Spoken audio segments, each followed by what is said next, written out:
Okay, class. So, we are starting a new unit today, and I need to actually teach you stuff because we are not going back to school at this point. So, we have done many other chapters in class by you guys having a note packet and um, me either writing the notes on the board when my board worked or I made a PowerPoint and you guys just filled in the notes. So, I'm going to continue with that. If you would take a look.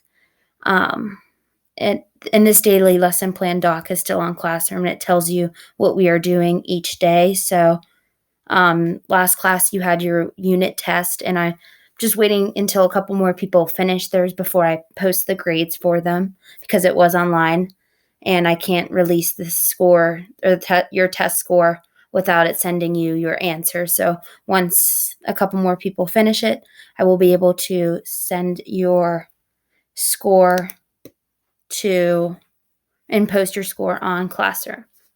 But the Google lesson plan doc has always been up, and you can see what we are doing for the next couple classes. I'm only putting the first one on the screen right now. So today is an intro into composites. You'll watch this video that you're watching, and then you will complete a worksheet so that I know that you watched the video. I've been doing these videos for my chem class, and they seem to be working, and people are actually learning from them. So I'm just going to do the same thing with your class. If you take a look on your Google Classroom, I have posted your note packet, so you can either make a copy of this yourself, like print it out, or you can just type the notes so you guys have them on your computer. You can also, if you want to write them down on pieces of paper, you can. If you don't want to type it out or print it out, if you don't have a printer, you can write it on a piece of blank paper, but it will be a lot of writing. So I would just, if you want to open up a separate tab and put this video on this tab, that would be helpful. We are going to go over composites, and I have a PowerPoint for that. So I'm going to have this PowerPoint up and me talking about this PowerPoint and giving you the notes that you need to fill in. And I also have some of the notes filled in with underlines, which you'll see like in this slide. And I will go over what you need to put into your notes. So this will be how I will be doing the notes. And if you have any questions, please let me know. So this unit is called Composites, and it kind of has to do with other materials that we have talked in this class, and it also you had to learn wood before you learned about this topic, composites. So the objective of this chapter is to explain what a composite is. We're going to state some uses of composites, some things that you use every day that are actually composites, give different examples, and then explain how a composite is made and give different pros and cons of using composites. So materials we have discussed in this class, we started this whole class off with matter, and then later on in the year we talked about what material science is as a whole, and we talked about the following different solids. We talked about metals, nonmetals, ceramics, polymers, crystals, alloys, wood, and we also talked about recycling these different solids. So we're going to use some of these different terms in this chapter, and you will see why. In the previous chapters, in the alloy chapter, we talked about, and this isn't in your notes, I'm just going back throughout the year and trying to relate our different units to this chapter. So you don't have to write this in your notes, but I would just maybe write or jot this part down in your notes or type it in your notes that you have if you're typing them. Alloys when we talked about them in the coin unit. Alloys were a mixture of two or more metals. So composites are a mixture of two materials, but they don't need to be metals. So these composites, or this type of material, is very similar to alloys, but it is not just like alloys is just metals. Composites can be two different materials, and it doesn't have to be metals. So a specific definition for composites are materials that are made from two or more constituent materials with significantly different physical or chemical properties that, when combined, produce a material with characteristics different from the individual components. So really what this is saying is you will have one material with a certain property or properties. You will add it to another material that has different properties, and then you have a new product that has both of the properties that it's kind of like a chemical reaction. You know how we had two products, and then you can have two reactants, and you will yield one product. That product will have the physical or chemical properties that the reactants had. So it'll have the starting material's physical properties, but it'll have both sets of those. So these composites can be helpful because you can take two different materials, put them together, and you will create a new material that has both of these properties. So these individual components remain separate and distinct within the finished structure, differentiating composites from the individual components. So you'll be able to tell that it is a composite and not just two of the starting materials like glued together. Like this is done in a certain process, manufactured in a certain way, so that the components remain separate and distinct when the finished structure is completed. So one thing I tell my chemistry classes when I'm making these videos and you guys are either writing in the notes or typing them in, if I'm going too fast and you need to pause the video to take your notes, just pause it and go back to wherever you stopped, or just rewatch a snippet if you need to. So some of these times I might be talking kind of faster just so you guys aren't watching 60 minutes of me talking on a video. But you can just pause it whenever you need to stop and write down what you need to write. So we just went over what composites are and why do we need composites? Why put two materials together in the first place?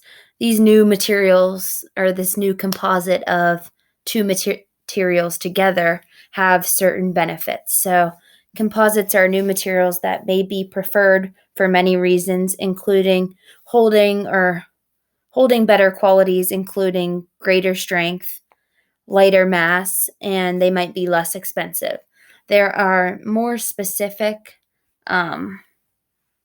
reasons for making certain composites that we will talk about within different examples. And in the last section of the notes, I do put in some pros and cons that'll kind of wrap up the whole unit of why composites are so good and then why some composites are so bad. So there are more benefits than just these three, but these are the main reasons. Making a composite will have a greater strength than the materials before. It will have a lighter mass than putting more of one material together, and then it'll be less expensive than a different material. Combining two will be less expensive than a different material. It might be more expensive.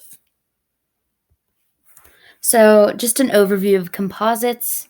They're made up of individual materials, like I said at the on the last slides. They're referred to as constituent. Constituent materials just mean the separated materials. The two materials that they start with, they're called constituent materials.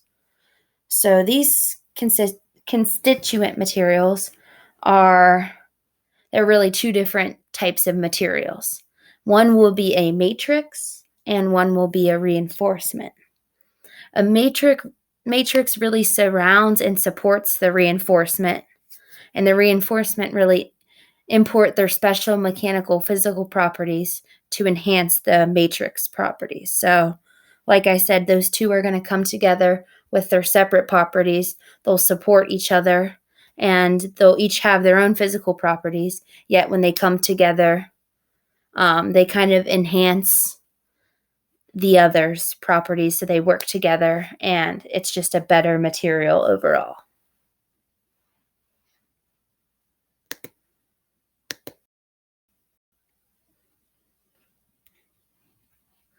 We just talked about the matrix and the reinforcements, but there are different types of matrix or matrices and reinforcements. So different types of examples of matrices. There are two broad examples of these, and they are organic and inorganic. We have talked about these throughout the class. Organic being carbon-based, and inorganic does not have any carbon in it. So examples of organic matrices or materials that will be used for composites, they will be either polymers or wood. That is the organic type. And then inorganic will be cement, metals, ceramics, and glass. All of those that we've talked about are inorganic. Another one that we can add, I'm not going to make you guys know though, a non-metal would be organic, but you won't need to know that. This is a picture of a composite, how different fibers, it being a reinforcement, which you'll see on the next slide, plus a matrix will yield a composite. So it's just kind of like how I said a reaction looks like in chemistry. It has one reactant plus another reactant equals a product. This fiber plus this matrix will equal a composite. So two of those materials together will then make a composite. So this was an example of the matrices or the matrix, and some examples of reinforcements will be fibers or particles. So different materials in smaller quantities. So some we will go over in the later half of the class, and I will give you specific examples of what fibers are used and what different particles are used.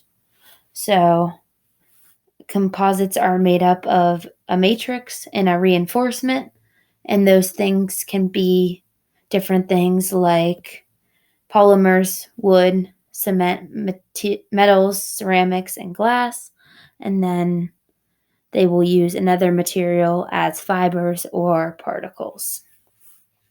So after you are done with that, tomorrow we are going to talk, or not tomorrow, the next class we're going to talk about the general uses for composites. So the rest of the class, you will use the notes that you just took. You will go on Classroom and complete a worksheet that's called What is a Composite? So I'm still working on it right now, but it is called What is a Composite? And you'll use those notes for the worksheet. So just use whatever notes. If you're using the computer, you can keep that on as a separate tab, or if you wrote them down, or if you printed them out and wrote them down, just use those for the Google form. It will be due at the end of class. So I know that you took the notes and have been keeping up with watching the video, and you're doing it in the time that we need to. So if you have any questions, let me know. Thank you for watching. I joke with the chem classes that these are called Torm tutorials, and they said I should brand it. So I hope you guys loved this torm tutorial. You'll be seeing many more now that we aren't coming back to school. I hope everyone had a nice Easter break and some time off, and I will get those tests graded like I said. So have a nice day. Just finish that worksheet.